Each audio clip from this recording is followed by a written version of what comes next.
দীপিকাকে সরিয়ে এবার কালকির সিকুয়েলে নেওয়া হলো আলিয়া ভাটকে। 2024 সালের বক্স অফিসে সাফল্য অর্জন করেছিল সিনেমা কালকি 2898 এডি। বলিউডের শাহেনশাহ অভিনেতা অমিতাভ বচ্চন থেকে শুরু করে দক্ষিণী সুপারস্টার অভিনেতা প্রভাস এবং দীপিকা পাড়ুকোনের মতো তারকাদের দাপুটে অভিনয়ে বড় ঝড় তুলেছিল এই সিনেমাটিতে দীপিকার উপস্থিতি এখনো ভুলতে পারেনি ভক্তমহল। প্রথম পর্বের দুর্দান্ত সাফল্যের পর দ্বিতীয় পর্ব নিয়ে জল্পনার সূত্রপাত হয় অনেক আগে থেকে। প্রাথমিকভাবে দীপিকা পাড়ুকোনের নাম শোনা গেলেও 8 ঘন্টা শিফট বিতর্কের পর কালকি 2 থেকে ছাঁটাই হয় পর্দার সুমতির অভিনেত্রী দীপিকার নাম। যদিও এই প্রসঙ্গে আজও রণবীর ঘরণী কোনো কথাই বা প্রতিক্রিয়াই দেননি সংবাদ মাধ্যমকে।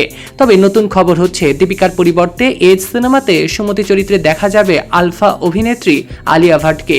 নির্মাতারা আনুষ্ঠানিকভাবে এখন পর্যন্ত কিছু জানাননি, তবে জল্পনা সত্যি হলে প্রভাস এবং নাগ অশ্বিনের সঙ্গে এটাই হবে আলিয়া ভাটের প্রথম ছবি। একাধিক মিডিয়া রিপোর্ট অনুযায়ী আলিয়া ইতিমধ্যে শুটিং শুরু করেছেন বলে দাবি করা হয়েছে। হায়দ্রাবাদে 5 দিনের শুটিংয়ে অংশও নিয়েছেন। যদিও প্রথমে শোনা গিয়েছিল দীপিকা পাড়ুকোন অভিনীত সুমতি চরিত্রে অভিনয় করবেন, যিনি কালকির মা। বলিউডের আলফা মেলদের টেক্কা দিয়ে ধুরন্ধর গতিতেই ছুটে চলছে আলিয়া, তা বলাই বাহুল্য। গণমাধ্যমের সূত্রে জানা যায় কালকি 2 সিনেমায় সম্পূর্ণ ভিন্ন এবং গুরুত্বপূর্ণ একটি চরিত্রে দর্শকদের সামনে হাজির হবেন কাপুর বধূ।